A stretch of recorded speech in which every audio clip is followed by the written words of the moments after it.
Bueno, ya estamos en comunicación hasta Golden con nuestro queridísimo doctor Héctor Frisby y pues comentábamos ya con él todas estas incidencias lamentables que se dan ahora en el tema Oaxaca, aunque lo hemos visto antes, por ello surgió ni más ni menos este movimiento Yo Soy Médico 17 allá en Guadalajara, y la situación, la controversia que se ha desatado en torno a cuándo un médico o hasta dónde debe ser responsabilizado cuando el paciente se le muere por una causa o por otra, y cómo debe ser tratado, investigado este asunto.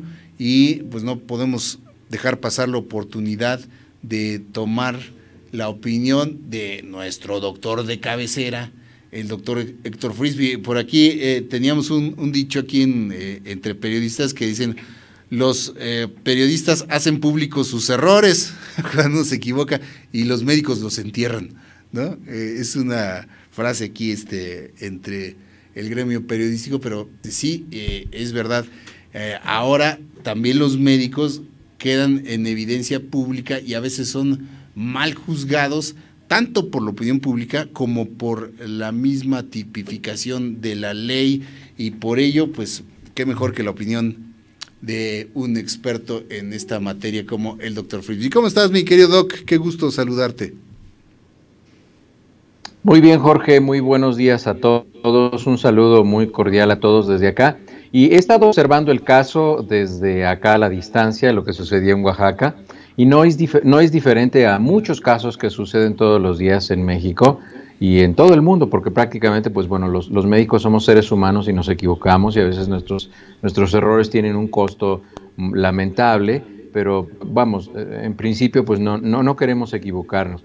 Pero la parte importante de esto, que ha sido una lucha constante, incluso yo recuerdo desde que era estudiante de medicina, y voy a tratar de hacerlo simplista, porque esto es algo que yo ya revisé. No voy a hablar del caso particular, porque en primer lugar no conozco las circunstancias en las cuales se desarrolló, y analizar un caso clínico, un caso es muy complejo, requiere mucho tiempo y requiere un trabajo de un peritaje, y para eso hay que tener la información completa.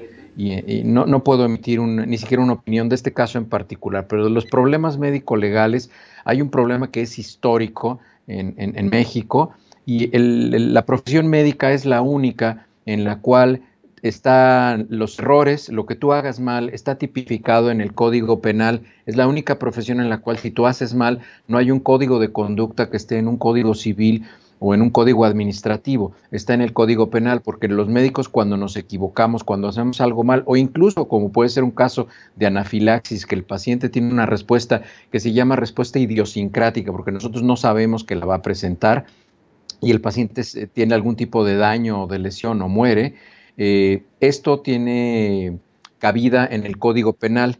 Entonces, nuestros errores o nuestras omisiones o lo que llega a suceder en nuestra práctica está tipificado en el Código Penal. Por lo tanto, no es un problema del médico, no es un problema del hospital, no es un problema de los papás, no es un problema ni siquiera del juez o de los policías que detuvieron a cualquier médico que tuvo algún caso similar, sino es que así está hecha la ley.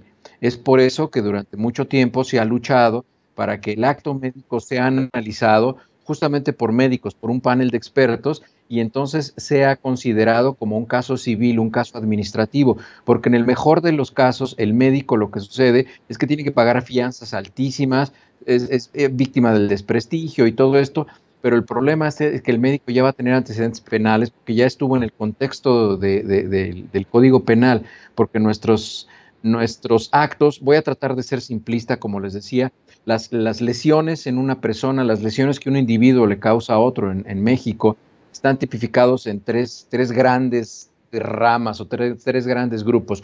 Uno, son lesiones que no ponen en peligro la vida y tardan menos de 15 días en sanarse.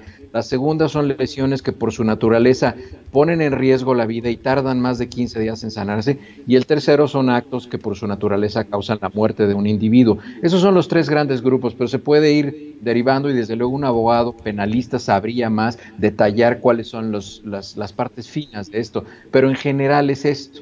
Lo que pasa es que si yo le prescribo a un paciente un antibiótico y el paciente hace una fiebre o vomito, se le cierra la laringe y tiene que ir a la sala de emergencias, eso es una lesión que por su naturaleza pone en riesgo la vida porque el paciente puede tener una asfixia y entonces en ese momento ese tipo de lesión que yo le causé al paciente ya amerita que la persona sea puesta en detención, que sea arrestada y que pague una fianza si es que quiere salir.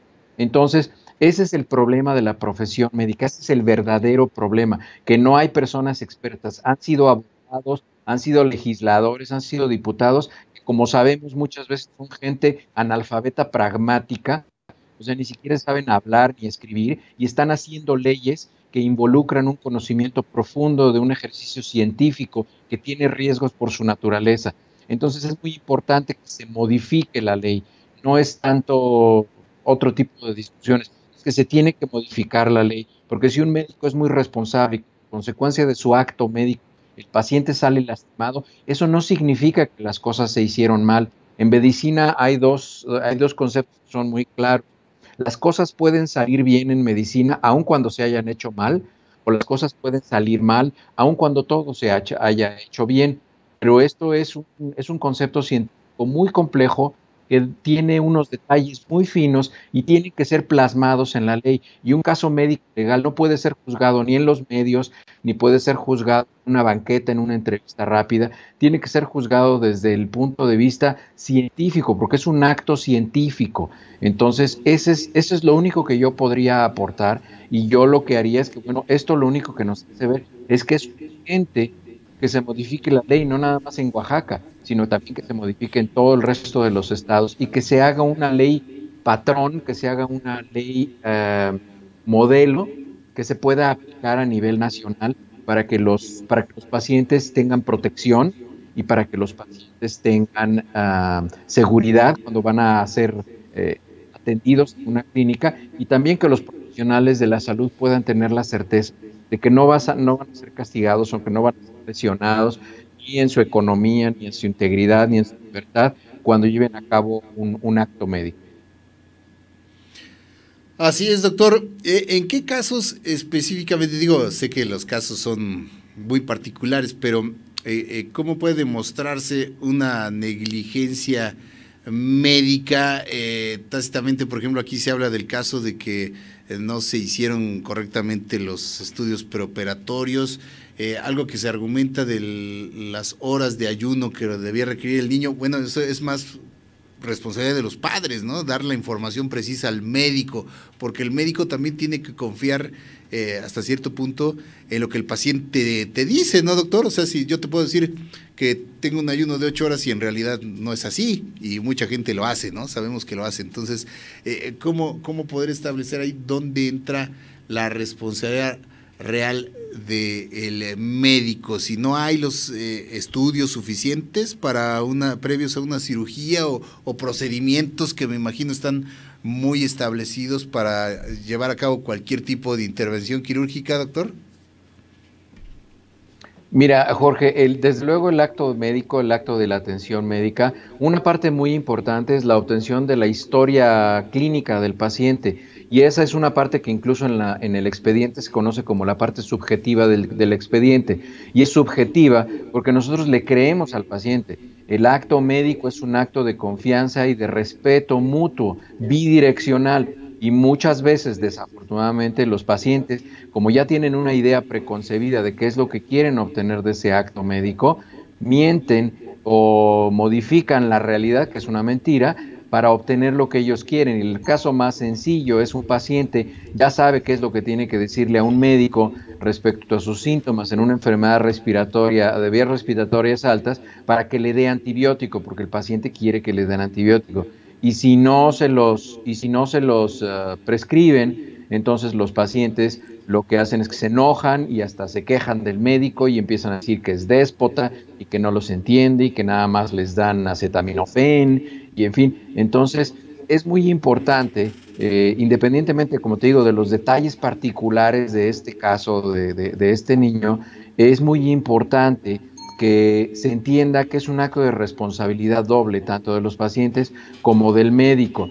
Y debo decir que yo he revisado una cantidad importante de casos médico-legales en los cuales los médicos están involucrados, y la mayoría de las veces es porque se van sumando errores o se va transmitiendo información que no es apropiada, y en algunas veces, afortunadamente las menos, los pacientes no tienen, los médicos no tienen el conocimiento o no saben qué es lo que el paciente tiene o no identifican una enfermedad cuando los síntomas o los signos pueden ser claros y orientándonos hacia un diagnóstico, hacen un diagnóstico equivocado y como se los he mencionado aquí muchas veces, la parte más importante y más difícil de la medicina es el diagnóstico. El tratamiento, como sea, se puede leer en un libro o se puede consultar incluso ya por el doctor Google teniendo el diagnóstico correcto, pero no es frecuente, afortunadamente, el desconocimiento por parte de los médicos.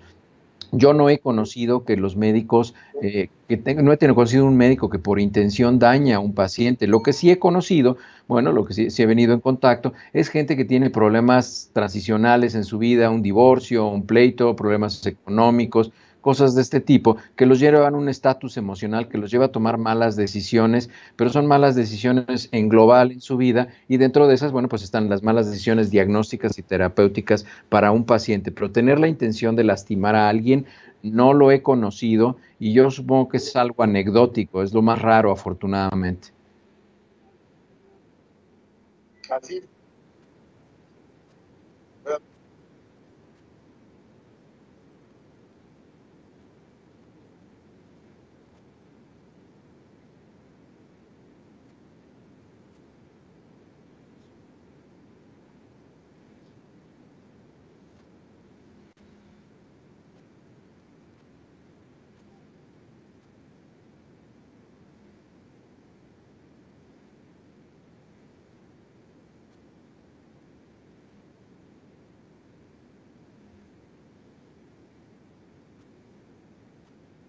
Como un criminal. Que pueda tener responsabilidad o no, es otra cosa.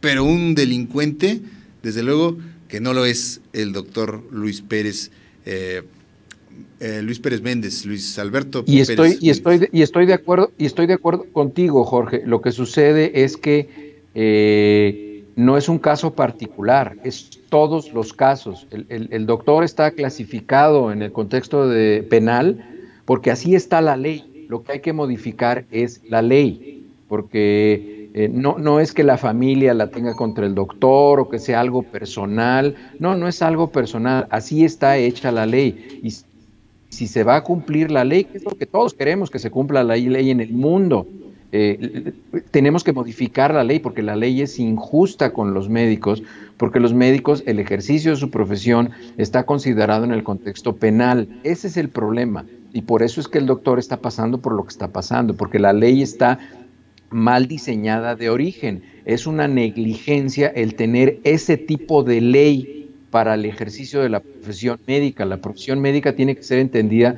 desde el contexto científico y desde el contexto civil como una profesión más. Y tú tienes razón, quienes ejercemos la medicina lo ejercemos por amor y no es algo que es como si tú amaras a alguien, no puedes evitar amarlo, es algo que no se puede controlar. Igual es nuestra relación con la medicina, al menos como yo lo entiendo y la mayoría de las personas que yo conozco que practican medicina, con las que yo me relaciono, que practican medicina. Es una pasión incontrolable el ayudar a la gente y el practicar medicina, pero no es que sea algo, no es un acto de bondad. Nosotros no somos la Madre Teresa, o sea, somos unos profesionistas que amamos nuestra profesión y la hacemos de manera extraordinaria si es que tenemos la capacidad, así como un abogado lo hace, como un administrador lo hace, como un contador lo hace, como un ingeniero lo hace, y su contexto de responsabilidad es analizado, es juzgado y es entendido desde un contexto administrativo, profesional y civil, no desde un contexto penal. Ese es el problema de la profesión médica, que nosotros estamos juzgados de inicio en un contexto penal. Nosotros estamos considerados como en el capítulo de lesiones del Código Penal. Entonces, ese es el verdadero problema. Eso es lo que se tiene que aplicar, es la ley. Así es, doctor. Oye, ya entrando, si me permites, un poco al terreno de la especulación, si se comprueba, por ejemplo, que hubo un choque anafiláctico por la anestesia, ¿habría responsabilidad ahí sí del anestesista o del doctor, doctor? Normalmente un shock anafiláctico se reconoce en los primeros momentos en los cuales se aplica un medicamento, y siempre que se aplica un nuevo medicamento a un paciente, nuevo medicamento significa que el paciente no tenía ese medicamento en su lista de medicamentos y se le acaba de proporcionar ese medicamento por vía oral, o en este caso supongo que por vía intravenosa, y debe de permanecer la enfermera cerca del paciente por lo menos 5 o 10 minutos para ver si hay alguna reacción. Si hay alguna reacción, se aplica el tratamiento. El choque anafiláctico, como se los decía, es una reacción que se conoce como una reacción de idiosincrasia. Esto significa, desde el punto de vista farmacológico y médico, que nosotros no sabemos que ese paciente va a presentar esa reacción hasta que lo exponemos a ese medicamento o a esa sustancia. Entonces, nosotros no podemos saber, nosotros no conocemos si un paciente va a ser alérgico a la penicilina si nunca le hemos inyectado o le hemos dado penicilina tomada. E incluso así puede ser que el paciente desarrolle un choque anafiláctico aun cuando ya el medicamento se le haya dado previamente. Es, por decirlo en palabras comunes, es un capricho del sistema inmunológico reaccionar con una reacción anafiláctica. La parte más importante de esto, regreso nuevamente, es el diagnóstico del choque anafiláctico, identificar los primeros signos y síntomas de un choque anafiláctico y dar tratamiento oportuno. Eso es la parte importante de esto.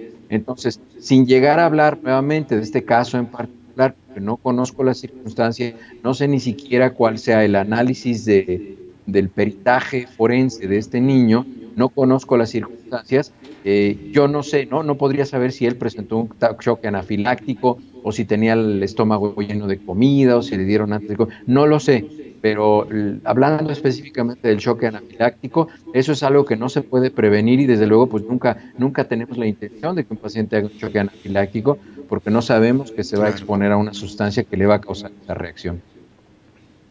Muy bien, doctor, pues siempre interesante el punto de vista y en esta ocasión pues también desde luego nos aporta gran información sobre esto porque también como tú dices no es lo correcto legislarlo y discutirlo en los medios, pero pues tú sabes que eso es inevitable, ¿no? Son temas desde luego muy polémicos y de mucho interés que tocan a muchas personas porque muchas personas tienen experiencias en ese sentido, ¿no?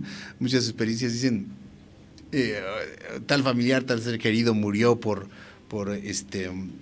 negligencia médica, porque los doctores no nos atendieron bien, porque no reaccionaron a tiempo, porque no había la infraestructura adecuada, porque no había los medicamentos. Entonces es un tema que sin duda toca a muchas personas, sobre todo quienes hacen uso de sistemas de salud, ¿no? Como públicos o en el IMSS o en el ISSSTE o en alguna emergencia y han sufrido la pérdida de algún ser querido, entonces se quedan luego con esa idea, ¿no? Que la negligencia médica es lo que conduce necesariamente a la muerte de los pacientes cuando pues sabemos que la muerte pues ocurre, ¿no?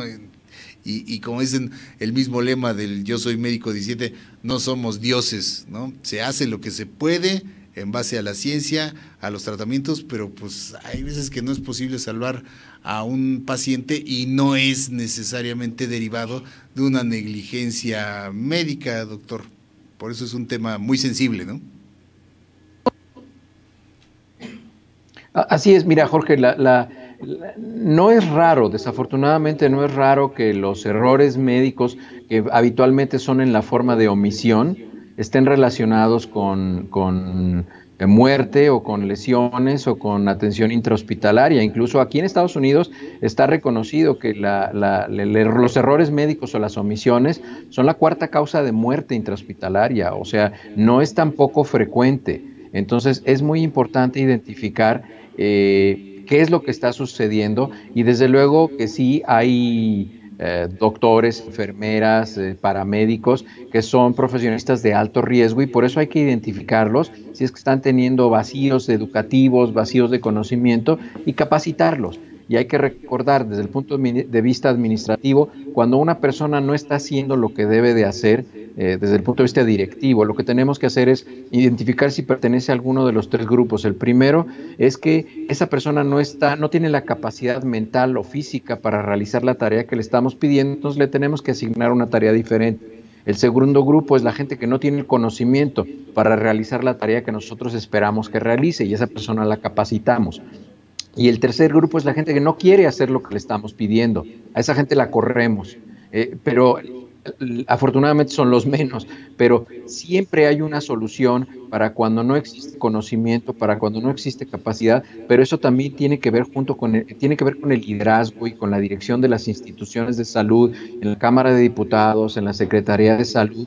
Todo esto se tiene que atender como a una urgencia, porque tenemos a un grupo de profesionales que son los médicos, en los cuales estamos siendo juzgados injustamente de principio, porque nosotros, como les repito, somos considerados como unas personas que dañamos a otro en nuestro ejercicio profesional, lo cual es injusto, pero pues así está hecha la ley, y la ley no la hacemos nosotros, no la hacen los policías, no la hacen los papás del niño, allí están las leyes las hacen los diputados, y en vez de estar autorizando el Día Nacional del Cetáceo, o el Día Nacional de la Mariposa, que es importante, pues mejor hay que legislar respecto al ejercicio de la profesión médica, que es algo que tiene una importancia social mucho más relevante que ver si vamos a colaborar con el traslado de un changuito al zoológico, ¿no? Entonces, eso es muy importante.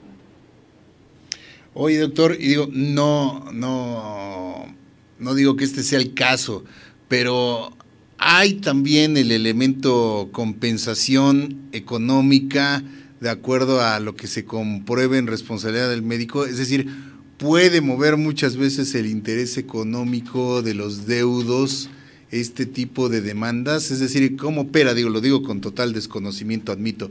¿Es de acuerdo al sapo es la pedrada o qué puede haber? No digo, y no quiero que se ofendan, que estéis sugiriendo que este caso desde luego ¿lo hay?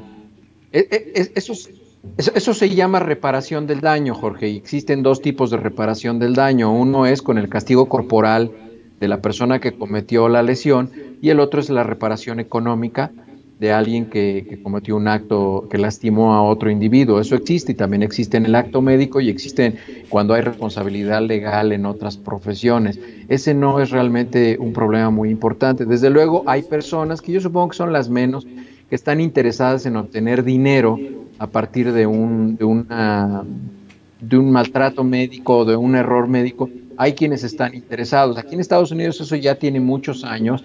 Hubo gente incluso que a eso se dedicaba y de eso vivía, pero ahora ya la ley está en la segunda etapa, en la cual si alguien demanda a un médico en algunos estados, aquí en Colorado no, pero en algunos estados aquí en Estados Unidos, si alguien demanda a un médico y ese médico no es responsable o se demuestra que únicamente lo hicieron por el interés económico, el médico puede contrademandar a la familia. Entonces a mí ya me ha tocado ver gente que ha tenido que vender su casa y su coche para pagarle al doctor porque le quiso sacar dinero al doctor porque sabe que el doctor tiene un seguro. Todos los que practicamos medicina aquí en Estados Unidos tenemos un seguro de responsabilidad profesional que va entre 1 y 3 millones de dólares como gasto máximo.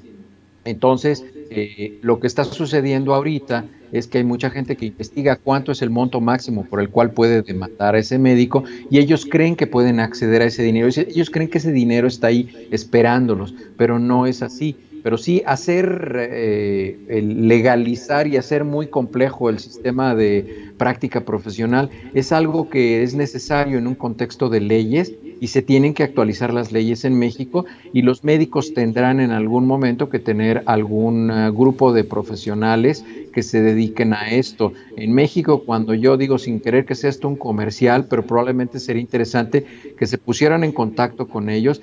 Cuando yo ejercía medicina en México, yo tenía una póliza de seguros con algo que se llamaba PML, que es Protección Médico Legal. Incluso sus oficinas creo que estaban en satélite, las oficinas de este grupo. Y ellos fueron de los primeros grupos en México que se dedicaron a hacer defensa médico-legal, porque cuando a ti te demandaban, pues tú ibas y buscabas al abogado que conoces, pero ese abogado se dedicaba a defender criminales o a hacer divorcios o a accidentes automovilísticos o cualquier otra cosa, pero no había experiencia de protección médico-legal. Eso es una estructura gigantesca aquí en Estados Unidos, pero en México no existía. No sé si actualmente, porque digo, yo no practico en México desde que me vine para acá ya hace 12 años, pero seguramente es mucho más complejo. Búsquenlo y si encuentran a alguien que se dedique a protección médico-legal, así se llamaba la compañía, Protección Médico-Legal, búsquenlos, porque ellos les pueden dar un punto de vista desde su perspectiva de cómo las cosas han ido avanzando desde el contexto médico-legal y qué porcentaje de personas buscan una remuneración económica solamente por el interés del dinero y no por una reparación del daño. Sí, porque pues como decimos por acá, sobre el muerto las coronas, ¿no? O el muerto al pozo y el vivo al gozo, entonces pues sí puede en determinado momento, e insisto, no digo que este sea el caso, pero puede haber en determinado momento pues quien perjudique o busque perjudicar a un médico con tal de obtener pingües ganancias económicas a costa de el familiar, que bueno, pues él ya, como dicen, ya dejó de sufrir, y el otro pues lo que intenta es también pues llevarse una buena tajada. Eso también suele suceder porque dicen las abuelas, hay de todo en la viña del Señor. Pues mi doc, creo que el tema el tema que estaba preparado lo dejamos pendiente para la siguiente semana, pero este tema pues da mucho de qué hablar y nos ha consumido gran parte del tiempo. Estaba preparado el tema aquí sugerido por Tere, que es el de enfermedades pulmonares, y para no hacerlo de manera apresurada, si estás de acuerdo, pues lo dejamos para la siguiente semana. Ya tienes ahí varios temas formaditos además. Claro que sí, solo agradecerle a Teresa su sugerencia de enfermedad pulmonar obstructiva crónica y neumonía. Ya está preparado y ya lo presentamos la próxima semana, pero no se me olvidó, Tere, ahí está preparado el tema y ya vamos con él. También el siguiente es tuberculosis y lepra, que son enfermedades que están resurgiendo en el mundo, no nada más en México, y vamos a hablar de ellas. Y pues bueno, sigan sugiriendo temas y con muchísimo gusto los tratamos por aquí. Todos los temas que aquí, pero creo que era muy pertinente, digo, como ustedes entenderán, no podríamos dejar ir al doctor Frisby sin tener su interesante e informada opinión sobre este asunto y los comparativos que además nos puedes hacer todo con respecto a lo que hay allá también en los Estados Unidos, que allá pues ya tienen muy planchado también estos asuntos y es hacia donde pues nosotros debemos avanzar, ¿no? Con legislaciones, con seguros, con capacitación, con supervisión y con la actualización de los médicos también para que tanto ellos como los pacientes conozcan sus derechos y cómo proceder en estos polémicos y sobre todo muy sensibles casos. Gracias, mi querido Doc, te mandamos un abrazote como siempre y ya la siguiente semana retomamos los temas porque este de coyuntura está muy bueno. Gracias, mi Doc. Así es, les mando un abrazo y lo que gusten, ya saben, me sugieren los temas, veo preguntas muy interesantes aquí. Dice Jorge que si las enfermedades pulmonares son derivadas de la ingesta excesiva de pulque, no es por eso. La lepra, preguntan que si está resurgiendo, sí, la lepra está presentándose porque nos descuidamos un poco en algunas zonas rurales pobres y México tiene desafortunadamente algunas zonas que se comportan desde el punto de vista epidemiológico como las zonas más pobres del mundo, en estados como Guerrero, Oaxaca, Chiapas, que siguen siendo estados muy pobres históricamente. Entonces es muy interesante, son temas muy interesantes, ya los platicaremos y les agradezco nuevamente la atención y estamos para servirles y bueno, pues a seguir lidiando con la intoxicación política que traen ahorita en México. Además de todo, ¿verdad, doctor? Muchísimas gracias, te mandamos un abrazo, como siempre todo nuestro admiración y agradecimiento, querido Doc. Vamos a hacer un corte, queridos amigos. Sí, perdón, doctor. Ya estamos cortando. Gracias, vamos a hacer un corte y